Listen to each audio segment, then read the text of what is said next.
And I find it a bit difficult to come talk to a group like this because you're all healthcare practitioners and I'm a software developer. And like, yes, I build software for your industry, but what I do day to day is like build software. And find the parallels of what I'm doing and what you're doing and what use I can bring was difficult. And I was even like going to a bunch of the Cliniko mastery people all through last week, trying to understand more about people here and the businesses that you run, so I could work out what it is that I know that can be useful to you. And it turns out it wasn't building software. I'm going to talk about people, teams, and culture with you. And it's something that I'm pretty passionate about. So in our business, this is a picture of one of our meetups that we had late last year. So our team now at Cliniko is 35 people that work every day building, supporting, growing our business. And we kind of, like I said, I started this really on my own with my partner, who was an osteopath. And when we came into it, we knew that we wanted to put together a team of people, and we wanted to hire really great people to this team, as I'm sure everyone does. And we wanted to sort of get out of their way. So we wanted to find these great people, give them autonomy, support them however they wanted, reward them for working in this business, and see what happened. And it was kind of like, I guess, pretty open ideas at the beginning. But something that we were conscious of as well was that our context was going to matter. So I've heard already in the talks today, people talking about put it through your filter. And I guess my consideration for that, and I think about it in context, that every business is different. I knew that in starting this company, it was going to be a software company, but it's going to be quite different to Google. So there's no point in me going and have a look at Google and saying, how do they do things, how do they hire people, how do they run a team, how do they build software? It's going to have no application to me at the start, solo developer building this product. So I think that something we were conscious of is there's no rules to copy. You can certainly get inspiration from others, but there's not like a set handbook that's going to say this is going to make your business successful. And I think we have proof of that, because if there was, there would be one. There would be this handbook that says, here's how to make your business successful. We'd all follow it, we'd all have great businesses. But the reality is different, and I think that's the context. I think that's the demographic that your business is in, the modality, your goals for your business, the people you have in the team, who are your clients and patients, all those things are going to shape what actually works in your business. So for us, as we started to build the team and build the business, we were just cognizant of it, and we should do things in our company, in our business that make sense for us. And so we kind of went down, I'd say, a bit of a different path than many businesses. Our team that works in the business, like I said, we've got these 35 people working on Cliniko, and really they put their hearts into it. Like the people in our team just go above and beyond in the business. Like they really don't treat it like a job, they treat it like their own thing. And it's not through like my management of them or anything like this, they're just like self-driven. So I thought I'd show you first, like, I believe our culture has formed in a really positive way, and some of the things that are a result of that culture, and some examples in our business. And then I want to talk about what we actually do and things we put in place to try to foster that. So I would say in that team, people really love their work. If you can, it should be big enough. If you want to have a read of that quote, that was Gina, that wrote this just the other day in our team chat.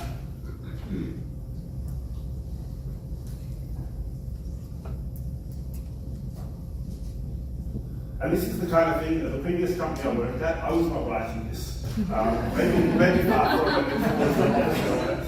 But the fact that we have these people in the team that really are loving what they're doing and are driven to work on it has become a result, I think, of the culture in our company.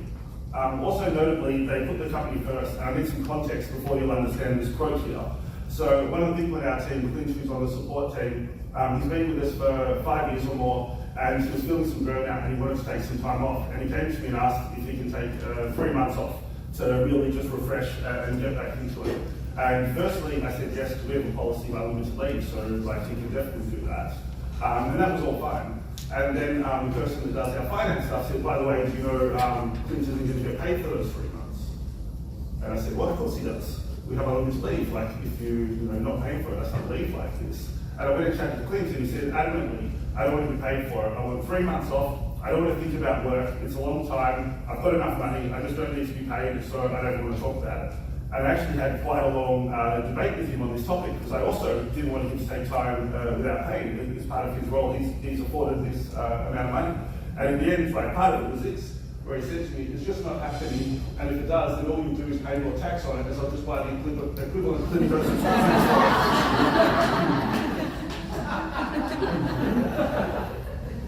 Now, I'm proud to say I won. We did pay him for that 3-month leave, but it's an example of the commitment people have to the business and the care for the business.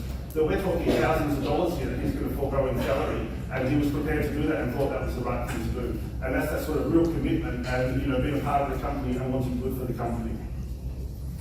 I'd say people are happier and healthier in general. Probably my favourite of that is one of the people in our support team, Bart, who's lost 130 kilos since working in our company. And I think that the ability to have a flexible work like he does, the support for taking care of his healthcare, the time off he can take, and even the emotional support he gets within the team has helped him to do so. And he regularly admits he doesn't think he would have been able to achieve that in another company.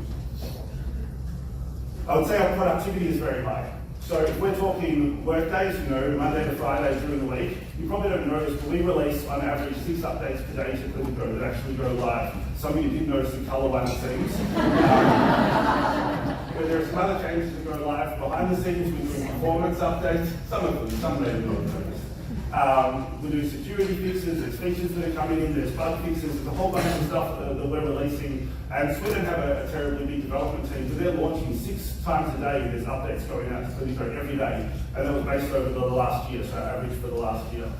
Our support team are receiving 250 inquiries per day come through, and our median response time to those is 9 minutes. So we've got this team that's not particularly big, but they're really prolific at developing the software, improving the software, and our support team is fast and handling a lot of inquiries. And again, I feel like the environment that we work in and the culture we have in the team is enabling that. People use their own initiative. So this was a case, this one happened just a couple of days ago, you probably can't read it well, but Dara in our support team left a message in our Slack chat channel, and he said, hey, anyone here, 2 of the buttons are missing from the expenses page. They were the edit and archive buttons. And within a minute, Hash, one of our developers, saw that message and said, let me have a look. Dara posted a screenshot for him to show him the problem, and Hash noticed it and said, well, they're just not showing up. So they're not really broken, but they're not there. Anyway, within 13 minutes of Dara raising it, we already fixed the problem and was pushing that out live to our servers for customers to receive that update. Now, no one went to Hass and said, you need to fix this problem. There was no one allocating it to him. He doesn't have a process he needs to follow where he needs to get his manager's approval to divert his time to work on this kind of thing. He has it autonomy. He saw there was a problem and he fixed it. And he fixed it in minutes. And I think that if we had a lot more sort of process and bureaucracy in our company, that couldn't happen. I would say people are creative. Has anyone watched any videos of Rachel on our Facebook?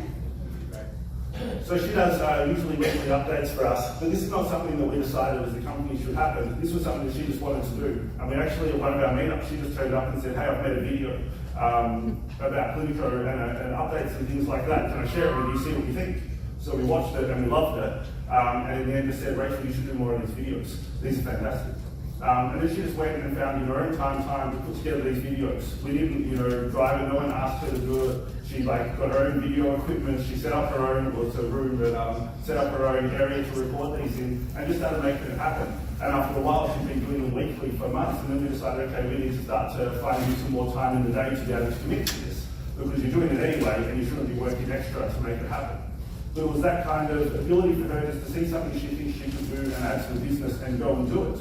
That allowed these to start happening, and I think they're really good for those of you that watch it. I'm sure you enjoy her. She's quite entertaining in the videos, and it's a good thing for us to have. People just helping out each other. So this one was again, a couple of months ago, where we've got now there's someone else in the team called Joel, so he's kind of got nicknamed New Joel, which infers that I'm old Joel, which I don't like. But he was doing some exploring. He works in our support team. He was going to be handling chats, and he was just doing some exploring in the city and wanted to let people know. And then Amy sees this and says, "No problem. I've swapped my shift around. I'll cover that time for you." Now, no one went to Amy and said, "You need to do this." And she didn't have to check with someone to see if she could do it. She just saw that someone wasn't going to be around, wanted to provide coverage for our customers, and jumped in and did so. And I would also say, largely our team are like a family. So this is, just a couple of weeks ago, this is actually my 5-year-old daughter's birthday party. And we were so happy to have at the time a couple in our team, Michael and Jason from Canada, who's Spider-Man and Captain America, Kelly, our designer, who's the Joker on the left there. So this is just our team out visiting. My daughter really wanted them at her party because she loves these people, she knows them and she enjoys them. And they don't mind jumping in and getting a bit silly and being a part of this party. Now, I can't tell you the secret identity of Batman in the middle, but I think it's the best costume. Something else is people don't leave. So we're a team of 35 people. In the history of our company, we've had 2 people leave. And one of them was someone that wasn't working out and kind of needed to leave. And the other one, we had one other person who just moved country and the job wasn't really what he wanted to do anymore. But out of 35 people, and in 8 years, we've had just those 2 people leave. The industry average in IT is 13% of your team leaves every year. There's a lot of turnover in the space, and we just don't have it. So, if all those things, talking about sort of people and culture, are a little bit fuzzy and don't really compel you that you should be approaching this, I just want to talk about the money side of it. And a lot of times when I talk about how we run our business, I think people find it nice and what a good thing you do or all this kind of stuff, but they actually wonder in their business, is this going to make their business stronger? If you're focused on profit and loss in your company, is this good business sense? And I would certainly argue yes. I believe that a lot of Cliniko's growth and the productivity we have and the support and all these things comes from that culture. But I want to put some numbers around it. So I was putting some thought into this, and this is part of what I was talking to the Clinic Mastery team about during the week, and I really appreciate everyone's help. Something really interesting about holding someone in Clinic Mastery is when I ask them, like, what's your cost of acquisition? They know. If I ask them how many patients does experienced practitioners see versus new, they know this off the cuff, they don't have to look it up. It was an amazing asset for me.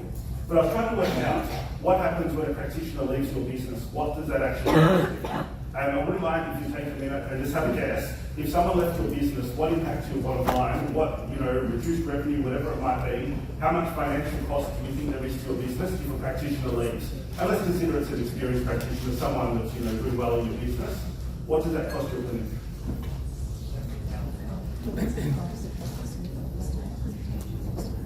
So what I would suggest, when you give this a bit of thought, is probably this. And then perhaps even a little bit more. But again, I want to quantify this.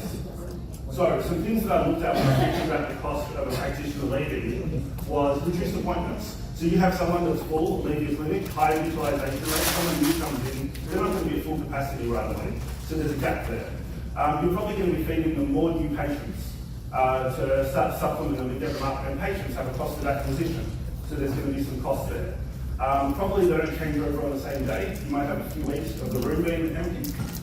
Perhaps you've got patients that follow that practitioner and leave with them, and those patients that leave have some sort of remaining lifetime value that you're going to miss out on. You've got time you need to spend to actually hire someone new. You've got training time to train up this new person, and then there could be other things if you're doing a welcome pack or cost for placing ads, things like this. So when I talk to people in the Clinic Mastery team to understand these numbers and get some averages across businesses, and I put it all together, I came up with $90,000 is the cost to your business of someone leaving. Now I know that sounds like a high number, like I said, it's probably more than you were considering before. And for every business, it's going to be different. So I have a solution for that too. So we've actually built on the Cliniko website just in this last week a tool that lets you calculate the cost for your business of a practitioner leaving by plugging in your numbers. So if I can work out how to switch out of this for a second, I'll show you what that looks like. So basically it looks like this. You can go in and say an experienced practitioner does this many appointments per week, a new practitioner does this many, how many weeks do you take until they fill up and get to that space, what's the average price of an appointment? And just by tweaking, so if your average price, for example, is only 60, you can see. And you can go and tweak all of these different dials here to match your clinic.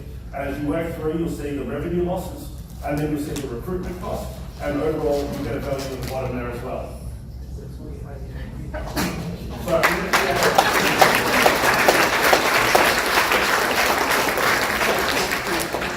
I'm going to share a link to this page with you at the end. I'll put it up on a slide and a QR code you can scan, and you can do it on your phone so you can check out the cost of your clinic in a little bit. I didn't want to share it just yet because then you'll ignore me and me.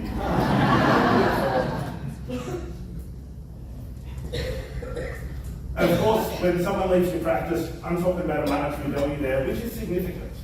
But it's not just about that. There's the effect to the team morale. There's all the little things you have to do in extra work, and there's business cards and signage and whatever it might be. You know better about the other parts of it than I do. So there's a lot to it.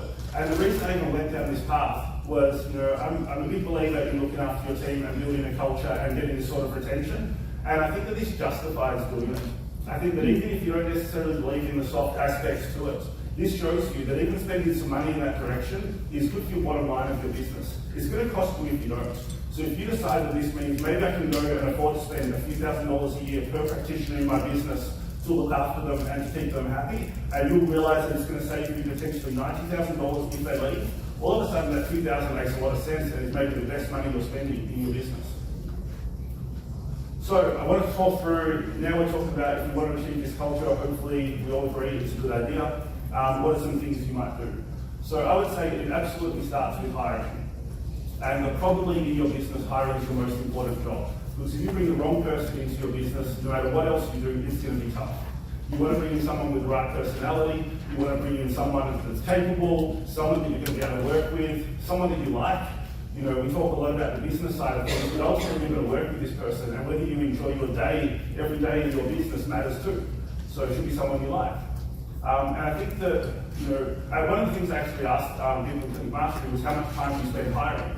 And I did that just to work out the calculator, how much time do you spend, how much does that cost? But one of the things that kind of surprised me was the average number I was getting was about 10 hours to spend hiring. And I thought that's quite low. Considering how important it is for your business to bring in the right person, 10 hours is not a lot of investment in that part. And then maybe you have this person for years in your company, and it was only 10 hours that you choose who this person was that came and joined. Now we're in a somewhat unique situation with Cliniko. We're a remote company, so when we can hire from anywhere in the world. So we do get more applicants. But I would spend at least 150 hours if I'm hiring someone into our business. Now, notably, because we can hire remotely and we offer some perks and things like that, we get a lot of applicants. Like when I hired a support person recently, we had 800 people apply for that role. So we're doing a lot of time to review applications. I did 90 interviews in that process. And that was intense, and that was a lot of effort, but I know it's worth it. In the end, we're going to hire someone that's going to be on our team, someone talking to our customers, someone that comes to my house and dresses up at my kid's party. So I think that this, for me at least, this is easily my most important role. I've got to bring the right people into the team. And I think that if you're not, getting 20 plus applicants to the job and you're not spending your time on that front, maybe have a look at why not. What can you do in the hiring process to spend more time to attract more people? What is it that will get people to come and join your business? And I think that also, when we hire, sometimes we kind of fall into the trap of only hiring people who are looking for work. You put a job ad up on Seek, and only job seekers are there. But probably the best people who work in your clinic already have a job. Let's assume they're quite a good practitioner, they're good in the business, they have good patient visit averages, all this kind of stuff. They might not be job seeking, they might already have work. So you need a way to try and attract these people to want to work in your business. How different would your hiring process look like if people knew of your clinic and actually just wanted to work there? They've heard great things about it, the culture's amazing, people are happy there, people never leave, jobs come up rarely, they're waiting for you to actually go and hire. So I think building the culture can help on that process, but there's other things you can do. Like Jack was doing some really cool stuff earlier with Instagram, which I had no idea about. But you can use that for hiring. You can use this phrase, I'm not saying do a poach from your neighbour or something like this, but you can reach out to people on these networks to try and do. You could have just a Facebook post that is the job that you're advertising, and maybe offer a referral bonus for anyone. So put a Facebook job ad up and say, share this with your friends. If one of your friends ends up getting the job, you get $500. And all of a sudden you can have a lot of people on Facebook sharing your job around, and you're going to get this much bigger reach, and not just the job seekers. And chances are people that see your posts are practitioners, are friends with other practitioners, it's your right audience. So it's one example, but I think you need to get creative on the hiring time, and particularly advertising the role. And I also think when you put a job ad out, it's exactly that, it's an ad. You're trying to entice them to come work for you. If you put a job ad out that is you must meet this requirement, this requirement, this requirement, and it's basically culling already, you're going to get a lot less applicants. What I think you want to do is put a job ad out that really entices people to apply, and then spend the time to go through it. Yeah, you'll get some applicants that aren't worth the time, and you'll need to reject it early on and spend a bit more time there, but you also have the opportunity to find someone better.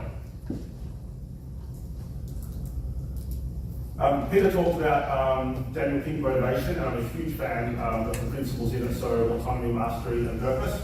And I think autonomy is really important, and particularly it's really important for people that are going to be good in your business.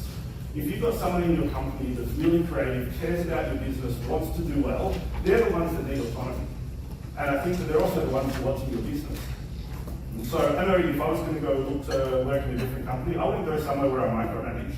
I would go somewhere where I have the autonomy, I have faith in my own abilities, what I'm going to do, and I want to have autonomy in the place I go. It's even a selling point for you in hiring. Now, how autonomy works in a healthcare business, I have less to say to you because I don't run one, I haven't, so I don't know. But I think about things like our support team try to cover 24 hours a day for our Cliniko customers. Now that wasn't driven by me, and it certainly wasn't driven by a manager because we don't have any. That was by themselves, they just wanted to do it. Now, so they get themselves working in a schedule to cover these hours with no one dictating a schedule to them. No one's ever said to anyone in our support team, you must work these hours. But they set themselves up with hours, they overlap, they cover each other, they just take care of it. And I imagine there's some parallels with that to your business. That you've got people, you've got a set amount of rooms, like your resource is your rooms, and you want them full and you want them to use as much as possible. Your practitioners do too. They're making their money, no doubt, when they're actually seeing patients. Or if they're not seeing patients, their life's not going to be going as well as it could be. So they've got the same goal as you. Maybe you don't need to be the one to set up their schedules and work it out. Maybe they can do that amongst themselves. Assuming you've hired good people and nice people, they also want to help each other in the team.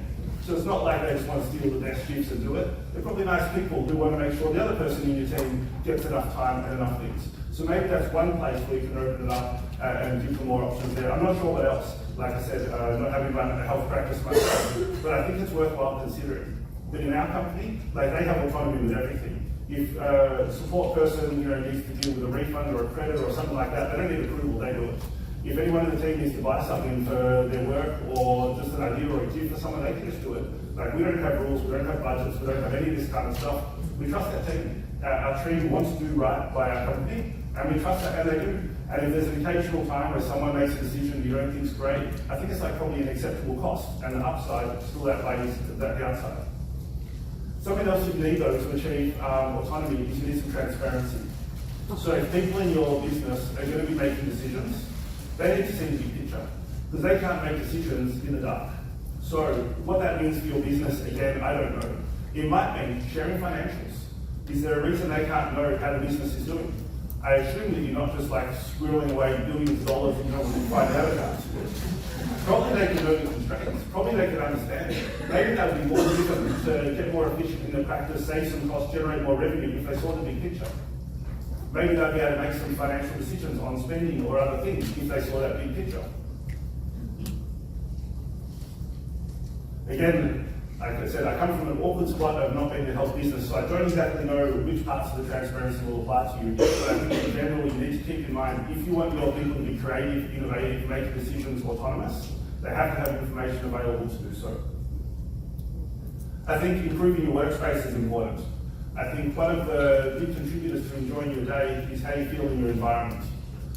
One of the things I've become sort of more aware of in building Cliniko is that pretty much every field is a creative field, and we don't necessarily think of it like that.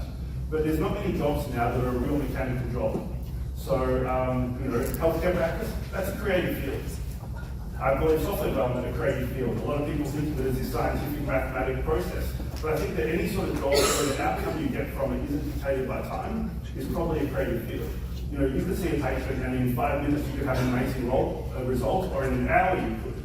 There's some variance there. And maybe it's how quickly you worked out what was going on. Or you just remembered the right thing from your training and applied the right thing and a little bit of luck or whatever it was. But you can have different results in different times, and there's this creative aspect. And I think that sometimes when we don't look at our jobs as creative, we can't apply the lessons that people have learned in creative fields. So if you're an artist, you know you need inspiration. They have techniques that they go about to actually get that inspiration. They set up a nice environment. They might go and read some books or go into a space or listen to music or do something that sort of stimulates that creative, I don't know the word I'm looking for, creative something. But when you think about your workspace and you've got these practitioners and they're doing creative work, make that environment stimulating. Now, it's probably not the same environment for everyone. Some people will like colour, some will like minimalist. If you've got more than one practitioner sharing a room, they can probably work it out. Use the autonomy. Let them chat about what makes sense in their room that works for both of them. But actually spending some time to improve that space will probably improve their attitude, their enjoyment of work, their creativity, their quality of sessions, these sort of stimulations they can get from the room. And there's things you can look at. You can look at options for natural light. You can put plants in a room. You can have paintings on the wall. You know, but mostly I think you can talk to the people working in those spaces and try to help them, you know, come up with ideas that they would find an enjoyable space to be in. I think more communication around your team is always going to be positive. You want them to be a team. You want the people in your company to work together, look after each other, support each other. And I think this is one place where we do have a lot of parallels between your business and mine, because my team is remote. So we've got people all around the world and in different time zones, and they're not in the same room, and we use Slack to chat with each other a lot. It's really busy. But you as practitioners are also like often in your room treating patients most of the day. So asynchronous communication for you makes a lot of sense. So one person's available for a chat, someone else isn't. So you're not all just sitting around in the same room all the time. So I think using a chat tool like Slack or something else that achieves the same purpose, but maybe going down the path of really encouraging asynchronous chat is the only way you're actually going to get good communication when you're in a business that's sort of siloed you off into your own room, one-on-one with someone regularly throughout the day. And I think that communication is really important. I think, you know, not just business-wise, but social things. In our Slack thing, we have like a DIY channel where people share projects they're working on. There's a books channel, there's a food channel, most certainly there's a coffee channel. So there's a whole bunch of things in there for people to chat about, and that fosters that sort of friendship in the team. Also, something else I think that's really important for culture is families. So it's a funny thing in business where a lot of companies, it's a very one-sided relationship. So wherever you work, most likely you finish the day, you go home to your family and you talk about your work. So your partner knows the people you work with, they know what went on in your day, they know the stories, they know the things. But the people at your work don't know the partner. And it's this weird one-sided thing where they know everything about the company and they know all the people, and the people in the company do not. And I think that like once you recognise the family you're involved, whether you like it or not, they're going to be, people are going to have them, then you can actually proactively try to include them. And that can be things like if you're having a team dinner, bring partners, bring kids, bring the family, the people that are important to them. If you're going to set up a Slack environment and have a team chat like this, create a social channel that you can invite their partners into, so they're not left out of that as well. There's a lot of things I think you can do to encourage the support. And have a think about, like, even as we talk about retention and stuff, how much less likely is someone to leave your business if their partner loves that they work at your company? If they feel connected to the people in that company, they like the company, they feel like the company does right by you, a lot less likely that person is going to leave. I also think a similar concept for friendships. Again, there's can be a funny thing in business where, especially when you're in a senior role, you don't want to be too close to the person, because then when you have to have the hard chats or these big things, it's awkward if you're friends with them.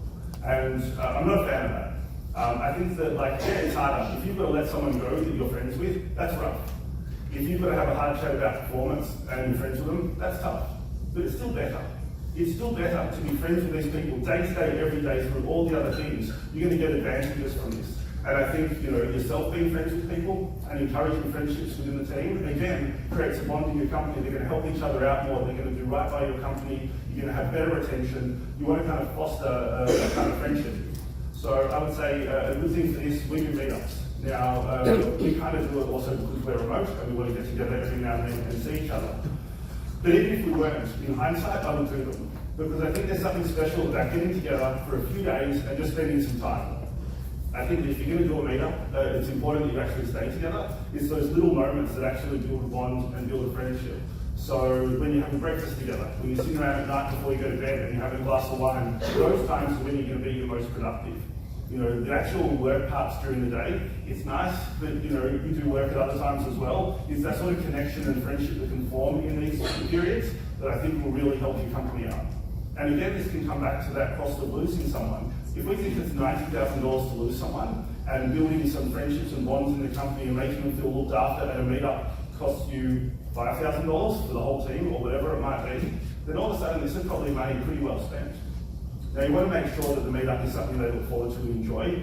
You don't want it to be a bunch of awkward team building sessions and in a place they don't like to go and bad food or something like that. So I think there's an onus on you to actually choose a nice location, put on a nice event that they look forward to.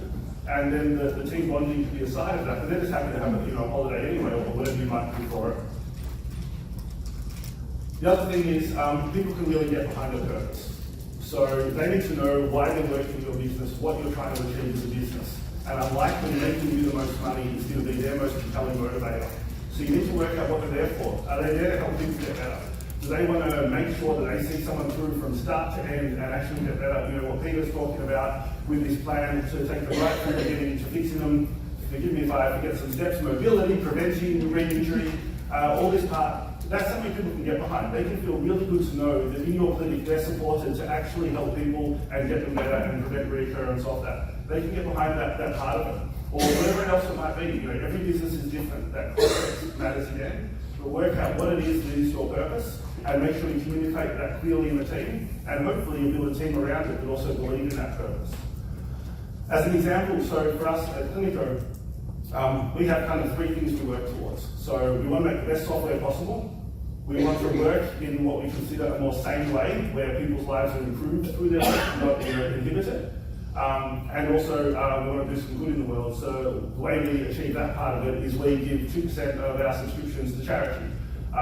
And like again, I think that's something that the team can get behind. You know, they know that as Cliniko grows and as we do better, that is more money going to charity. Now we have a close connection to a particular charity beyond the orphanage where we get updates, and I think that's important too. We actually know where that money's going. The team finds out about it, they can see that information, they can see the results of it, and they know that the work they do is actually making a difference in the world on top of what we do directly with Cliniko and with our customers. And you know, the way we started that was we started doing 1% charity almost from the first day we launched. And it was like good then, it was like $4 a month, I could afford it. No problem. But we kind of knew that in running a business, if we can't afford 1%, we're doing something wrong. So let's just stick that 1%, and then we were fortunate enough at the start of this year to increase it to 2% because we were able to do so.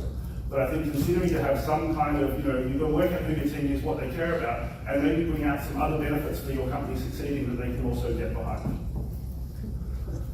Also, time is mastery that's been mentioned a few times. People like to get better at things.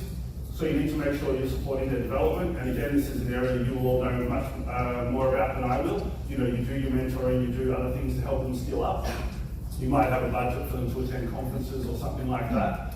But the other thing I'd consider, and maybe you already do, is that there's some businesses where you have a manager, and that manager is the one that's like kind of doing your mentoring and doing your learning. And that's like one person. So a good example is our support team. We don't have any support team leads or managers, they all just work together. But if we did, probably the support team lead is the one that's actually reviewing tickets and giving feedback to everyone. So they're getting feedback from one person's thoughts. Whereas how we work is we do peer review, so everyone in the support team just reviews each other's messages and chats they're having and provides feedback. So now all of a sudden you get a lot of different perspectives from really different ideas to help support you and help you get better. So I don't know how applicable that is in your businesses, but potentially, if you're doing mentoring and things, teach someone. So it doesn't matter senior, junior, whatever. Maybe finding a way for everyone to share knowledge to assist as well. Lastly, I say pay enough. So I don't think pay is the motivator. I don't think pay creates a good culture. But you do have to pay enough. If someone's begrudging the amount you pay them, the other stuff's not going to matter. They're going to be annoyed. Or if they've got serious stresses of financial issues, they're not going to do good work. So I think that paying is like taking it off the table. Pay them enough that it's not the primary concern, but don't think that overpaying is going to be the thing that drives these people and motivates them. So with all of that said, I'm sure that all sounds easy to achieve in your team, and there's one hiccup, is you have to do all of it. And the reason I say this is because if you do, you pay them well enough, you're doing your meetups, everything's great, and then you stick them in a horrible room that's tiny with no light and it smells, they're not enjoying their work. So it's really a case that you can't have any weak spot in this. You have to do all of it well enough. It's not that you have to be amazing in every step of it, but you've got to make sure that there's nothing that's killing your culture or causing some toxicity in it. That's all I have for you. I think there's still a few minutes that I can do questions, but while I do, so this is the link to that tool that I showed you early on. I've got a QR code up here. If you open the camera on your phone and if you're close enough to it, that will just open, give you a link and you can tap it to open up that tool. So feel free to put your camera on that, and if it's not close enough, you might need to. Can anyone get it from where they're sitting?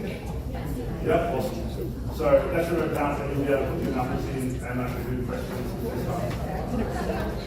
So good.